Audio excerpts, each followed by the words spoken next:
No brunch, minha nora disse: decidimos não convidar você para o Natal. Eu apenas assenti. Meu nome é Mary Beth Ellison, tenho 71 anos. Moro sozinha em Brearwood Hollow, uma cidadezinha tranquila onde a neve cai mais espessa do que eu me lembro. Se você está ouvindo isso numa noite fria, numa cozinha cheia apenas do tic-tac de um relógio, com uma chaleira que acabou de secar, então talvez não estejamos tão distantes assim. Eu costumava ser chamada de mãe, avó, a mulher que nunca esquecia um único aniversário, que aparecia em todos os feriados. Mas este ano, pela primeira vez, não fui convidado para o Natal não porque fiz algo errado, mas porque talvez eu estivesse por aqui há tempo demais, tempo suficiente para me tornar parte do cenário que ninguém mais percebe. Não estou contando esta história para reclamar. Estou contando porque talvez, em algum lugar lá fora, haja alguém que esperou por uma ligação que nunca chegou. Uma cadeira vazia à mesa. Um presente que não foi aberto. E uma mãe que um dia pensou: se eu for boa o suficiente, eles ainda vão precisar de mim. Se for você, fique comigo um pouco. Vou te contar sobre os invernos que aguentei e como aprendi uma das lições mais simples e difíceis de todas: guardar um lugar para mim. Naquele inverno, tudo começou numa fria manhã de domingo, no café que eu sempre frequentava, quando ouvi a frase que mudaria tudo.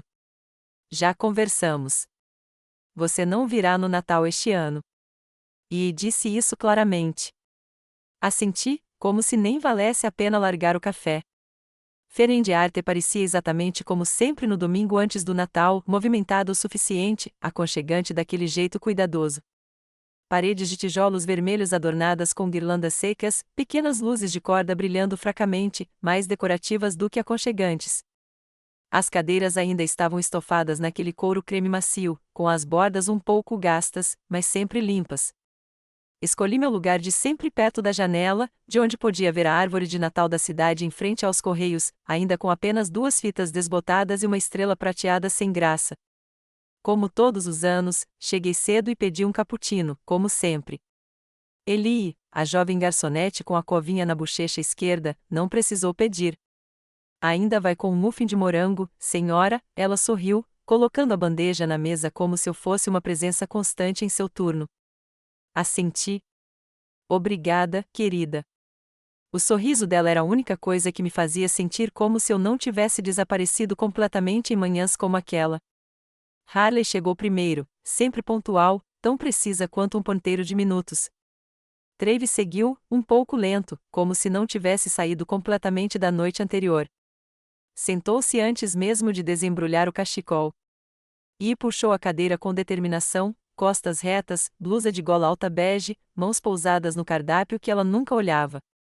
Não me dei ao trabalho de perguntar como estavam. Manhãs assim não eram para colocar o papo em dia, só para chegar, fazer o pedido, anunciar e ir embora. E não esperou as bebidas chegarem. Disse sem hesitar: já conversamos. Você não virá para o Natal este ano. Assenti novamente, como se já tivesse dito isso a mim mesma antes dela. Travis me olhou uma vez, depois olhou para a mesa. E continuou, como se precisasse terminar a explicação para oficializar. A Becca está naquela idade em que precisa de mais privacidade. Pensamos em tentar algo mais simples este ano, só nós e as crianças. O Jonah ainda é pequeno, então ele não vai notar. Mas a Becca. Assenti novamente, sem concordar, só para terminar a frase. Ninguém tocou no meu muffin. Ele estava lá, ainda quente, ao lado de um cappuccino já pela metade. Levantei-me. Presumo que eu mesmo pagarei. Peguei minha carteira e coloquei o troco exato ao lado do prato, com cuidado para não deixar uma única moeda escapar. Eli voltou naquele momento, carregando uma bandeja de biscoitinhos de gengibre.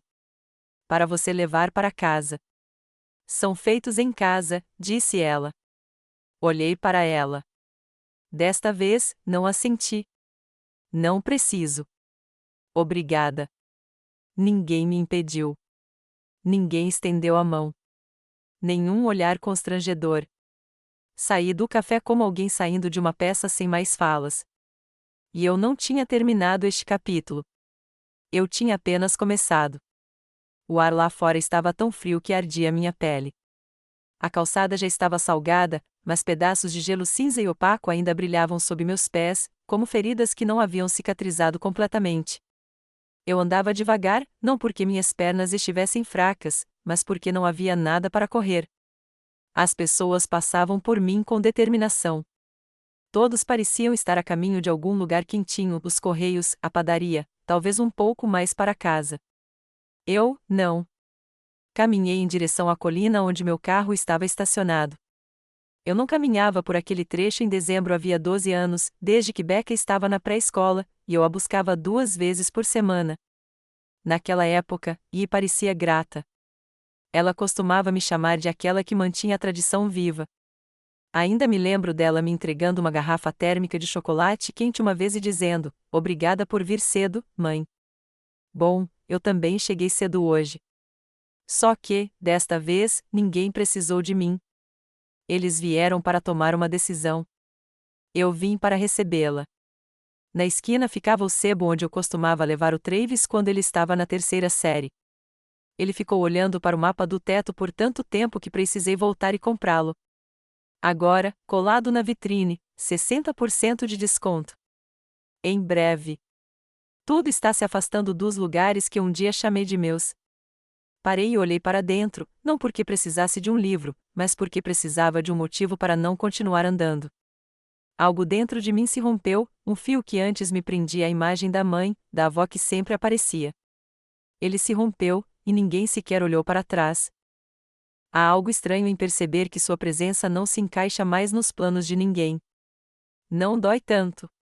É apenas oco, como entrar em uma sala familiar onde tudo ainda está no lugar, exceto você. Enfiei a mão na bolsa e tirei as chaves. Minhas mãos tremiam levemente, não pela idade, mas pelo sangue em mim ainda tentando encontrar seu ritmo após a frieza de I. Ela não gritou. Ela não me insultou. Ela simplesmente não me convidou para o Natal. E, de alguma forma, isso foi o suficiente para mudar completamente a estação. Travis não me defendeu. Ele apenas ficou sentado ali, como uma cadeira que sempre pertencera àquele canto. Talvez ele achasse que o silêncio mantinha a paz. Talvez ele achasse que eu era forte demais para me machucar. Ninguém parou para pensar se eu tinha sentimentos próprios. Sempre fui eu quem cedeu o meu lugar, quem cortou o bolo com mais cobertura, quem assou o peru sem cebola porque aí é alérgica. Eu sempre fui a mais fácil, até que decidiram que eu não precisava ser levada em conta. Ouvi o sino dos ventos atrás de mim, alguém abrindo a porta do café. O cheiro de rolinhos de canela se espalhou. Não me virei. Não entrei. E naquele momento, enquanto estava ao lado do meu carro, uma frase me veio à mente, clara, como se alguém a tivesse sussurrado em meu ouvido: "Ninguém se lembra que fui eu quem construiu a primeira casa em que viveram."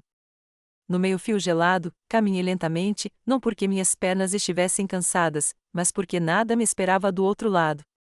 Voltei para casa, para um apartamento silencioso onde o assoalho rangia e a caixa de presentes na prateleira do sótão ainda esperava para ser aberta, como se este ano não fosse diferente do anterior. Aquela caixa, durante todos aqueles invernos, tornou-se parte de um ritual que eu jamais questionara. Nunca fui formalmente convidada para o Natal. Nenhuma vez. Mas todos os anos, eu preparava os presentes com um mês de antecedência. Ninguém nunca dizia: "Mãe, adoraríamos que você viesse." Ninguém perguntava: "Qual prato você gostaria para o jantar de Natal?" Mesmo assim, fiz uma lista. Ano após ano, cada presente era cuidadosamente embrulhado em papel com estampa de neve, amarrado com fitas prateadas ou vermelhas, dependendo do meu humor. Becca gostava de embrulhos macios, então escolhi cachecóis. Jonah adorava legos. Procurei de todos os lados o conjunto de polícia que ele queria. Eu sempre levava algo para a cozinha, talvez um espremedor de frutas, talvez um conjunto de canecas com nomes gravados a laser. Quanto ao Travis, ele raramente abria o presente na minha frente, mas todo ano eu deixava para ele um cachecol de lã escuro com um vale-presente da Home Depot guardado em um envelope separado. Ninguém nunca me agradeceu. Mas eu não esperei. Naquela época, eu pensava que se me lembrasse de alguém, já era o suficiente. Nunca pensei em ser convidado. Eu simplesmente acreditava que deveria estar lá. Todo ano, no início de dezembro, eu pegava a escada do sótão, degrau por degrau, para puxar a caixa de Natal, mesmo sabendo que talvez não usasse nada lá dentro. Talvez eu tivesse me acostumado a me preparar, como se não fazer isso tornasse ainda mais fácil para eles esquecerem que eu existia. Abri a caixa. Jornal desbotado envolvia cada enfeite. Alguns haviam perdido o brilho. Outros tinham pequenas rachaduras, como se o tempo os tivesse passado suavemente. Limpei-os com um pano seco. O aroma de pinheiro seco dos galhos enterrados no fundo subia, trazendo de volta invernos mais antigos. Quando eu morava com o pai do Travis, costumávamos comprar uma árvore de verdade, com mais de 1,80 metros de altura. Todas as manhãs, a seiva acumulava no chão embaixo dela. Naquela época, ele me chamava de guardião da estação. No ano em que Travis perdeu o emprego na construção civil, não fiz perguntas. Simplesmente liguei para o banco e transferi $5.000 para a conta dele. Sem nome, sem mensagem, e nunca mais foi mencionado. Mas eu sabia que ajudava. Naquele mesmo mês, Becca ganhou sapatos novos e Travis não precisou mais fazer entregas à noite. Quando Yi teve Jonah, ela veio para casa por 3 dias antes de me ligar. Você poderia cozinhar alguma coisa para nós? Eu fazia mingau de aveia com purê de maçã e levava para casa todas as noites, deixava na geladeira e nunca entrava. Eles disseram que precisavam de espaço. Eu concordei. Convivi com esses acenos por tanto tempo que nem me lembro da última vez que alguém me perguntou se eu queria alguma coisa. Acho que fui programada para ficar na ponta, contanto que não ocupasse muito espaço. Naquela tarde, caminhei até a Page and Pine, a livraria, na esperança de encontrar algo para presentear a Becca. Certa vez, quando tinha 6 anos, ela me escreveu um cartãozinho: Vovó, não se esqueça da bala de hortelã. Eu adoro. Guardei aquele cartão na carteira por quase 2 anos. Não sei se ela sequer se lembra do cheiro de hortelã. A loja estava silenciosa, com aquela mistura de madeira de pinho e papel fresco no ar. Havia um sininho pendurado na janela, o tipo de som que faz você sentir que nada no mundo precisa se apressar. Evelyn, a dona, ainda usava aquele cachecol enorme. Seus olhos se estreitaram em um sorriso quando ela me viu. Procurando um presente para seus netos de novo, senhorita Mary Beth? Assenti e parei. Não, hoje não. Eu ainda não tinha escolhido nada. Fiquei em silêncio por um tempo, examinando a seção infantil. Livros de capa dura enfileirados, renas, Papai Noel, bonecos de gengibre, todos em fileiras organizadas. Havia um que eu costumava ler para o Travis há quase 40 anos, a noite antes do Natal. Não me lembro muito da história, só que ele costumava bocejar quando eu chegava na parte das renas voadoras. Ele gostava de coisas reais. Eu, por outro lado, queria me agarrar à magia que o inverno ainda tinha. Evelyn me entregou uma xícara de chá e inclinou a cabeça. Sabe? Estamos procurando um contador de histórias para as manhãs de sábado. As crianças vêm de pijama, sentam-se debaixo da árvore. É uma alegria. Sorri levemente. Você acha que eu poderia ser uma contadora de histórias? Você é a pessoa mais natural que eu conheço, disse ela sem hesitar. O jeito como você fala, devagar e suavemente, faz as pessoas quererem ouvir. Não respondi, apenas peguei um livro de capa azul escura. Ler histórias para crianças era algo que eu costumava fazer todas as noites, durante todos aqueles primeiros anos como mãe. Mas ninguém nunca me pediu para fazer isso fora da família. Sentei-me no banco almofadado perto da janela. Lá fora, a neve começava a cair de novo leve, macia, silenciosa.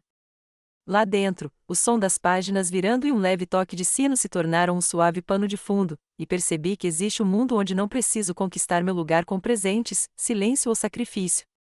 É que eu nunca ousei entrar nele. Quando saí da loja, não carregava nada.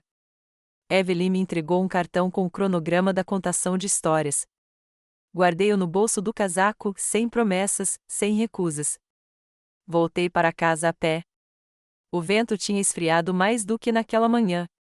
O apartamento estava escuro, sem ninguém esperando.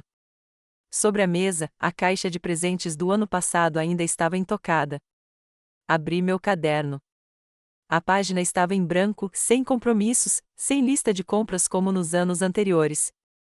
Olhei para os meus dedos, marcados por vincos suaves, não mais rápidos, mas firmes o suficiente para escrever uma coisa, apenas uma linha, com traços precisos e deliberados. Este ano, vou tentar não levar nada e ver quem ainda me convida. Fiquei ali sentado por um longo tempo. Talvez seja a hora de fazer um balanço de tudo o que dei e finalmente perguntar o que me resta. Eu era contador.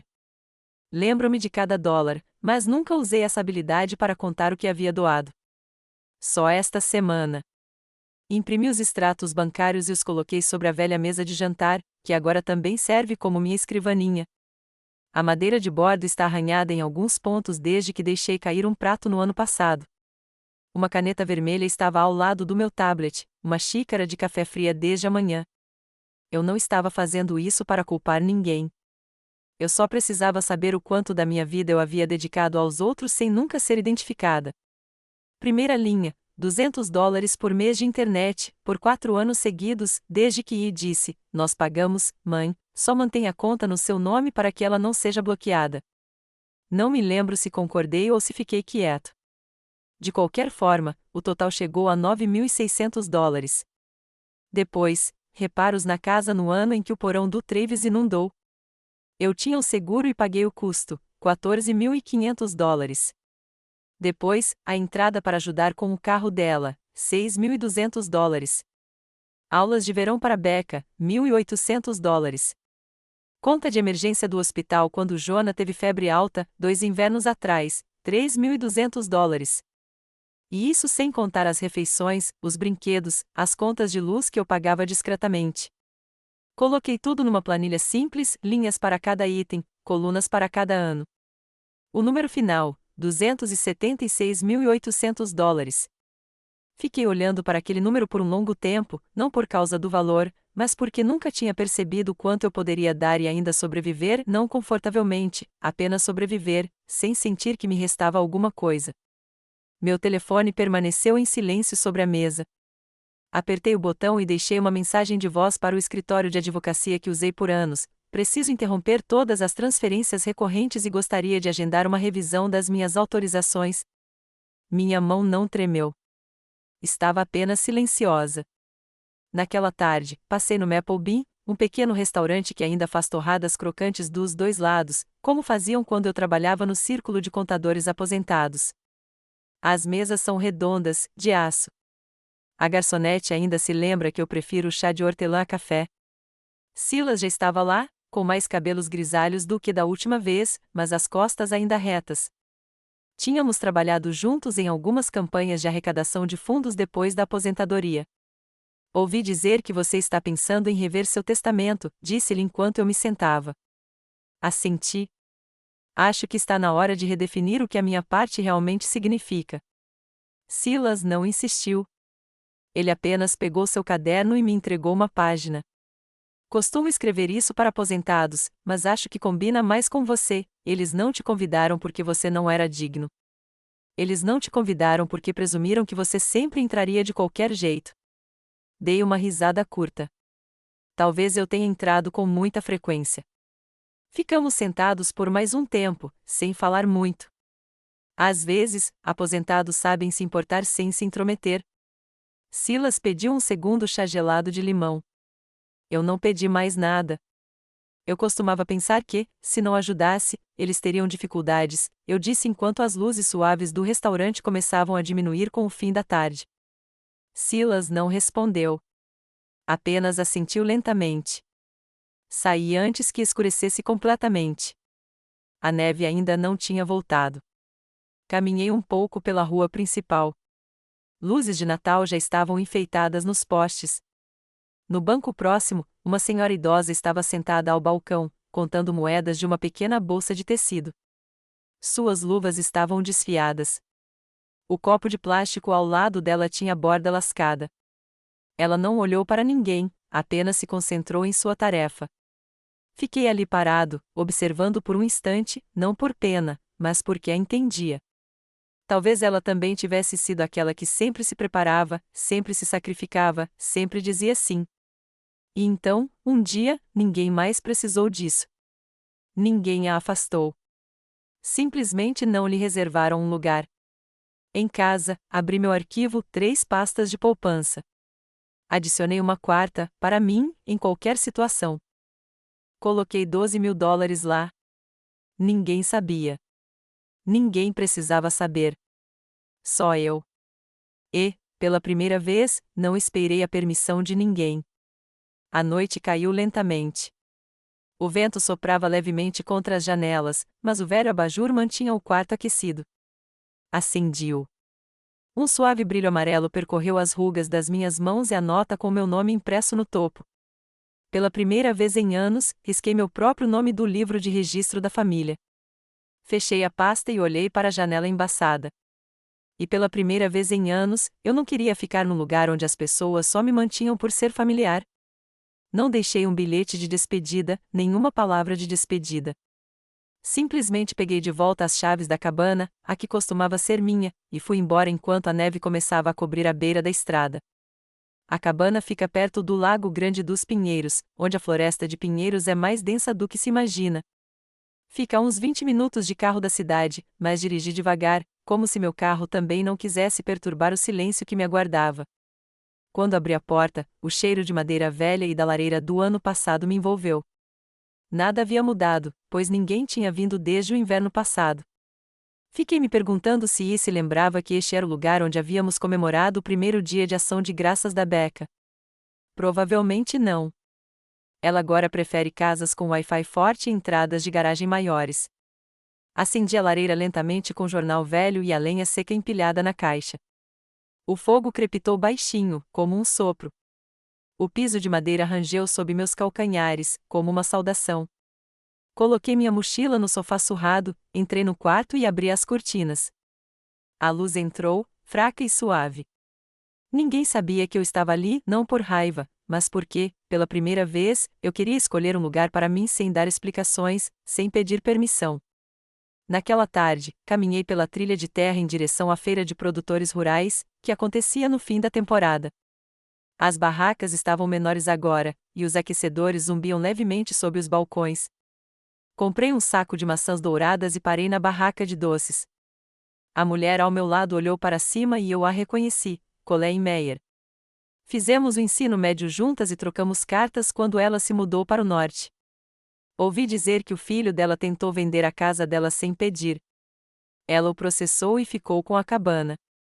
Colleen me viu imediatamente. Mary Beth, disse ela. Assenti. Ela ergueu um pacote de pastéis de maçã. Estes ainda têm o mesmo gosto. E, sinceramente, não precisamos de nada novo na nossa idade, não é? Cada um de nós comprou uma porção e voltou para a cabana. Preparei chocolate quente. Ela sentou-se nos degraus de madeira, com as mãos apoiadas nos joelhos, como alguém que costumava cuidar do jardim todos os dias. Despejei o chocolate quente em 2 canecas de cerâmica marrom. Minhas mãos tremiam um pouco por causa do vapor. Colleen pegou a dela sem dizer uma palavra.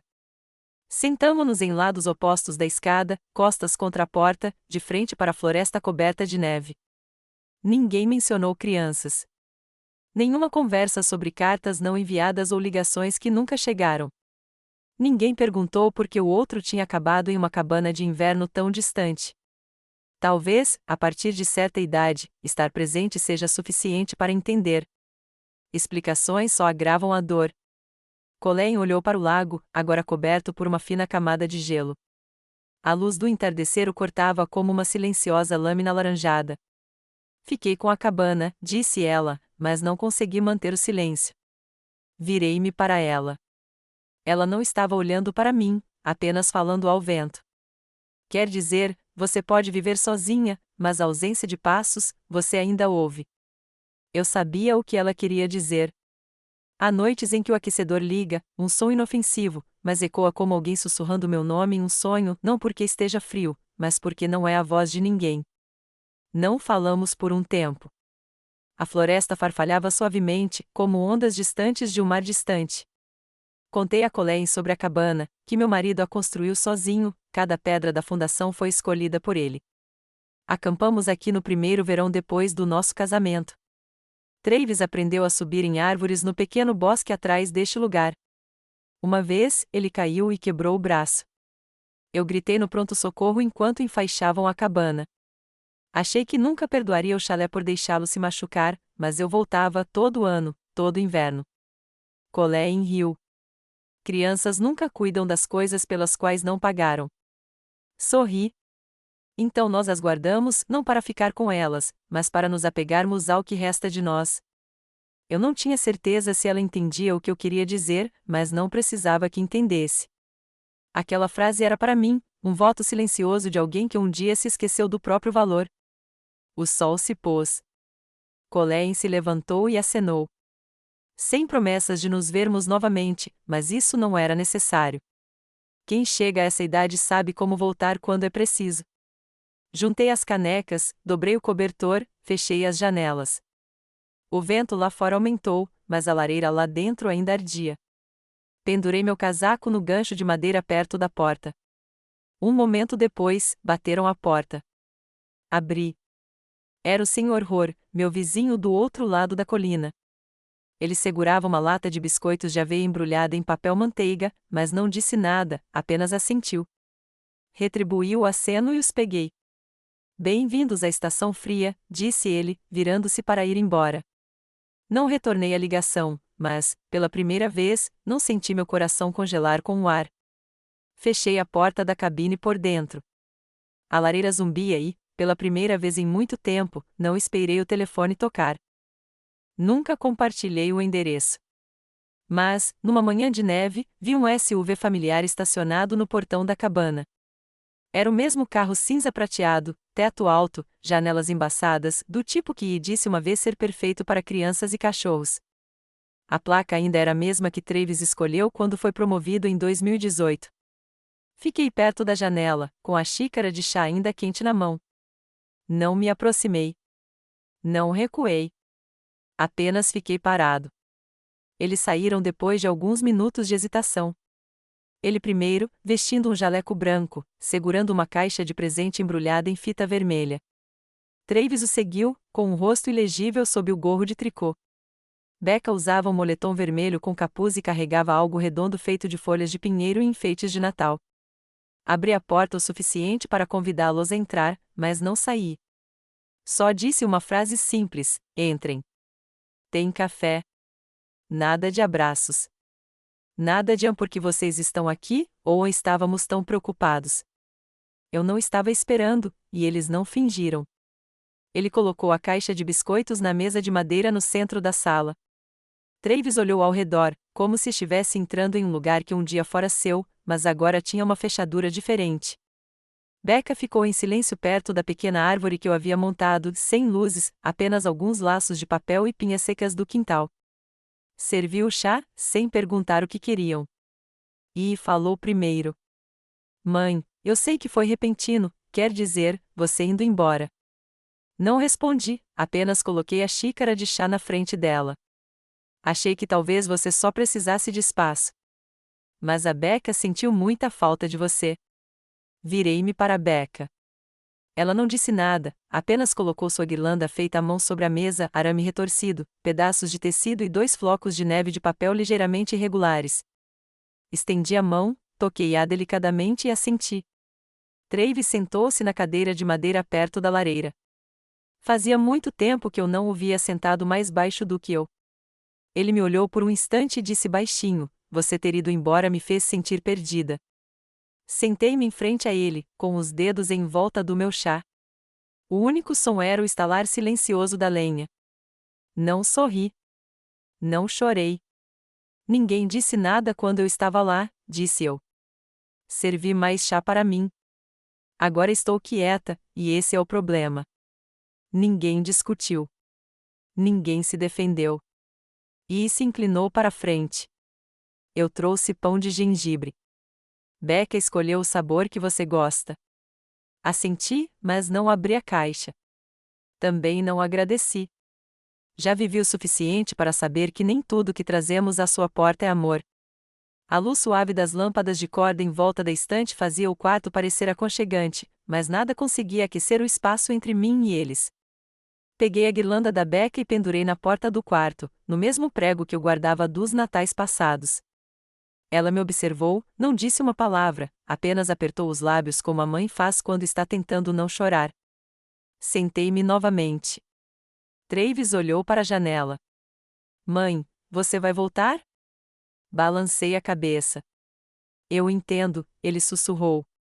É que, está tudo tão vazio.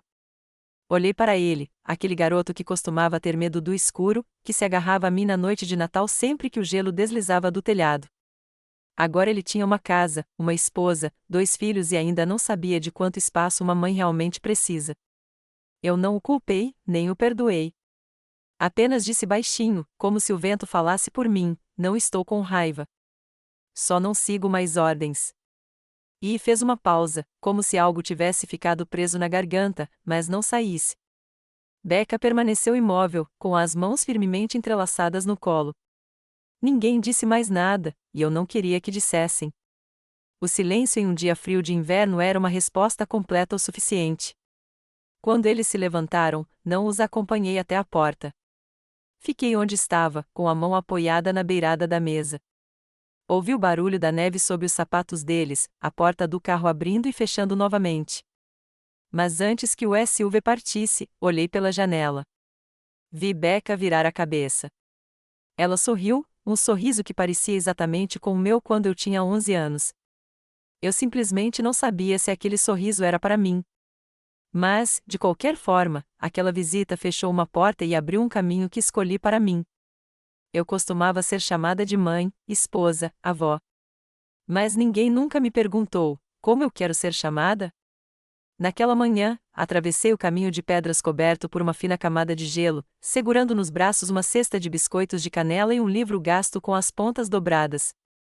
A neve caía levemente, com pequenos flocos brancos pousados nas pontas dos meus sapatos, acumulando-se na bainha do meu casaco cinza escuro. O cachecol em volta do meu pescoço, tricotado à mão, ainda com cheiro de shampoo de bebê, era o mesmo que Becca me dera 2 anos antes. Pais de Paine estavam sentados na esquina da cidade, onde tudo parecia andar mais devagar com o passar do ano. A porta se abriu com um leve toque. Evelyn ergueu os olhos do balcão. Mary Beth, ela chamou, acenando como se eu fosse alguém por quem ela estivesse esperando. Ninguém ali sabia quantos jantares eu havia passado em silêncio, sentada em mesas sem nome. Ali, eu era simplesmente a mulher que trazia biscoitos e algumas histórias. O cantinho da leitura ficava bem perto da janela, onde a suave luz do inverno entrava através do vidro embaçado. As crianças estavam sentadas em círculo no tapete, usando tiaras com orelhas de urso, mãos pequeninas segurando xícaras fumegantes de chocolate quente. Inclinei-me cuidadosamente, coloquei o saco de biscoitos na mesa lateral de madeira e abri o livro. A história que contei naquele dia não tinha princesa, nem dragão, apenas uma velha vivendo sozinha em uma cabana de madeira no meio da floresta. Ela costumava ter uma família grande, mas com o tempo, um por um, eles se esqueceram de como bater. As crianças ouviam com olhos arregalados e silenciosos. Não interrompiam. Não perguntavam por quê. Não precisavam saber o nome verdadeiro da mulher. Só precisavam saber que ela ainda estava lá, acendendo a fogueira, contando histórias para os esquilos, o vento e os pinheiros. Falei em tom sereno, sem drama, sem exageros, como se estivesse lendo para mim mesma. Quando a história terminou, distribuí os biscoitos. Ninguém perguntou: com quem você mora, ou há quantos anos seus netos têm. Apenas perguntaram: você vai contar outra? E eu assenti, como se ainda tivesse algo a que valesse a pena se apegar. Fiquei um pouco depois que as crianças foram embora. Evelyn se aproximou e colocou delicadamente um cartão de visita na mesa. Estamos procurando alguém para contar histórias com mais frequência, disse ela. Sei que você não é muito fã de títulos, mas, se quiser, posso imprimir uma plaquinha: contadora de histórias residente, Mary Beth Ellison. Ri um pouquinho, não por causa do título, mas porque, pela primeira vez, vi meu nome escrito sem nenhum papel associado a ele. Naquela tarde, andei pela vizinhança. A brisa estava fria, o suficiente para me lembrar que o inverno aqui não é para mimos, mas suave o suficiente para que eu não me sentisse apressada. Parei em frente à antiga floricultura, não comprei nada, apenas inalei o aroma. Quando eu era esposa de alguém, estava ocupada demais para notar a diferença entre o cheiro de tulipas e lírios. Agora eu sei, da mesma forma que estou aprendendo a distinguir entre ser amada e simplesmente ser necessária. Quando voltei para a cabana, coloquei a cesta vazia sobre a mesa de madeira, tirei o casaco e reacendeu o fogo.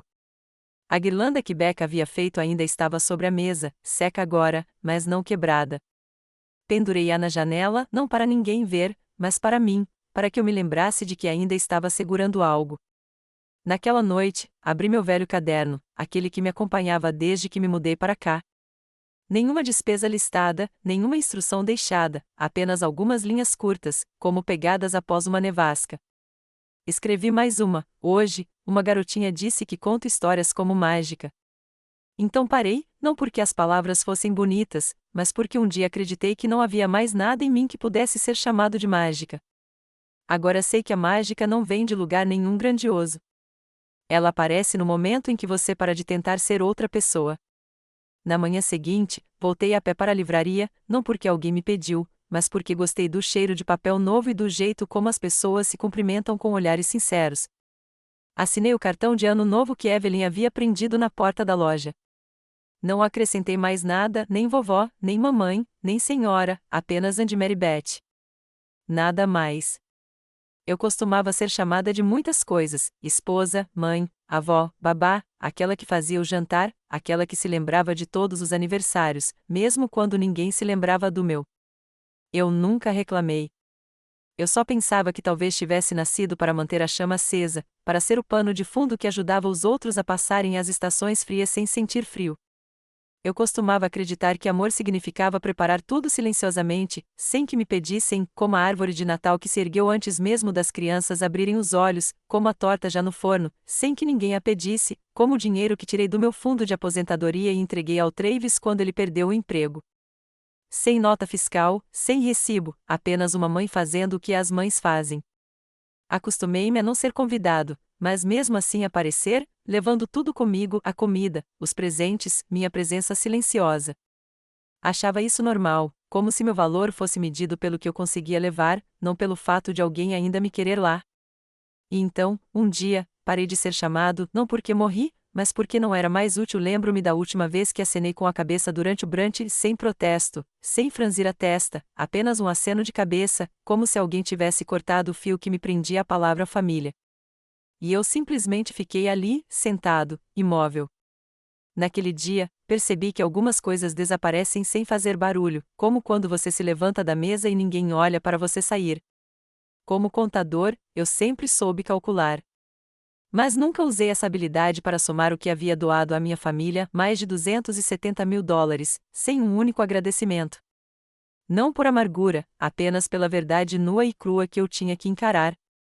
Alguém me disse uma vez que a gentileza nem sempre é apreciada, mas que a dignidade nunca deve ser perdida. Mudei-me para a velha cabana, não por raiva, mas para recomeçar. Varri a varanda, empilhei a lenha, pendurei as cortinas desbotadas de volta no lugar. Sentei-me com Colleen, uma mulher cujos filhos atraíram, uma mulher que pensava ter se tornado uma sombra. Mas juntas, acendemos a lareira, tomamos chocolate quente e entendemos uma coisa simples: não precisávamos mais esperar que alguém acendesse o fósforo. Quando Travis e Ia apareceram, eu não fiquei brava. Simplesmente não tinha mais medo de ser mal interpretada. Não expliquei. Não pedi perdão. Simplesmente sentei e servi o chá. E quando Becca me entregou a pequena guirlanda que ela mesma havia feito, eu a segurei não porque ela fosse minha neta, mas porque, em seus olhos, eu vi a criança que um dia fui, esperando que alguém colocasse a mão em seu ombro e dissesse: "Você é o suficiente. Você sempre foi o suficiente." Conto histórias para as crianças da Page and Pine, não porque precise de reconhecimento, mas porque ainda tenho algo a dar, desta vez, não por dever, mas porque escolhi. E conto essas histórias sob o meu próprio nome, sem títulos, sem papéis, apenas Mary Beth. E se você está ouvindo essa história, talvez em uma sala de estar silenciosa ou no caminho de casa, quero te perguntar uma coisa: quando foi a última vez que você fez algo só para você? Como uma coxa velha que mantinha a casa toda aquecida durante o inverno, até que um dia, quando ninguém mais sentia frio, a dobraram e se esqueceram do quanto dependiam dela. Mas e se essa coxa aprendesse a se limpar sozinha, a se banhar no sol, a se enrolar nos próprios ombros? Talvez assim, ela se sentisse mais quentinha do que qualquer um jamais imaginou. Talvez você já tenha sido essa colcha. E se esta história tocar seu coração, pense em alguém que um dia o amou em silêncio, talvez sua avó, sua mãe ou a vizinha que assou biscoitos para você naquele primeiro Natal na cidade. Não espere outro inverno para perceber isso. Alguns corações só permanecem quando você se lembra de segurá-los.